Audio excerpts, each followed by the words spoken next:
Now, it seems a little awkward or queer to the Western people, not used to this sort of performance. You know, the whole lot you'll find going, Allahu Akbar, and everyone all gone down, you know. This is, what is this? Putting the heads down and putting the bums up. What a way to pray. Now this is the human mind. You can't help it. You can't help it because you haven't done it. You see? I said, you know, this is how all the prophets prayed. And when I say that, people get the shock of their lives.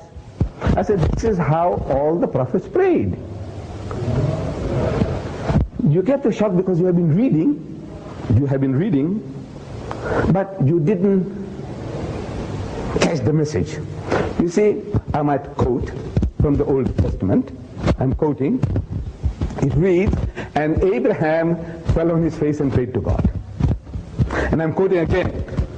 And Moses and Aaron fell on their faces and prayed to God. And Joshua fell on his face and prayed to God. When we come to the New Testament, we read that towards his last days on earth, Jesus Christ, he went to the Garden of Gethsemane with his disciples. And he said, wait and watch. And he went a little further and fell on his face and prayed to God. Oh my Father, if it be possible, let this cup pass away from me, meaning remove the difficulty from me, but not as I will, but as thou wilt. What did he do? He said, wait and watch. And he went a little further and fell on his face and prayed to God. Am I quoting correctly? If anybody knows your Bible, and fell on his face and prayed to God. I'm asking, how does a man fall on his face and pray? Except the way we Muslims do. Can a circus acrobat do anything better than that? No. But you see, the modern gentleman, with apologies, the modern gentleman is more worried about the creases on his trousers than humbling before God. He wants to sit right on his backside, and he's telling God what to do. And little wonder God is not listening. So he's wondering whether God is deaf or he's dead. I say he's neither deaf nor dead.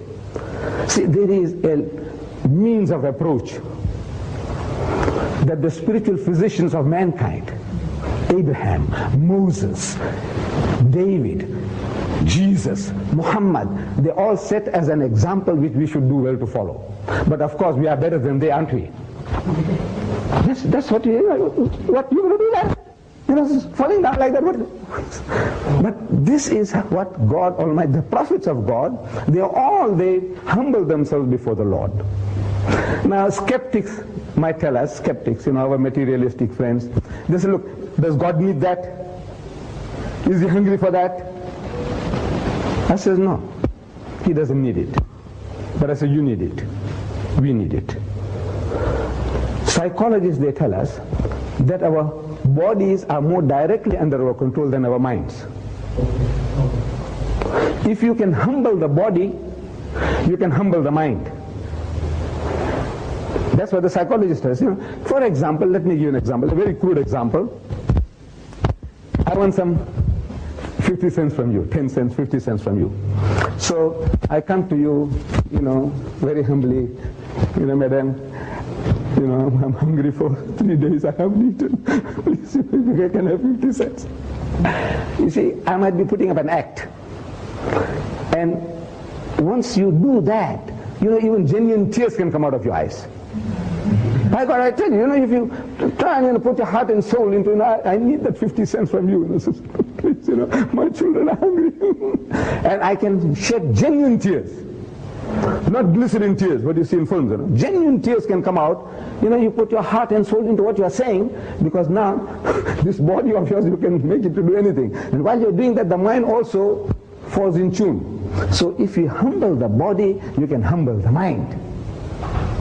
And this is what the spiritual physicians of mankind, they did. Abraham, Moses, Jesus, Muhammad. But now, we don't want to do that. We don't want to humble ourselves. So today now, the Americans are going to the Hindus to learn what they call transcendental meditation. A word 2 yards long. They're learning from the Hindus.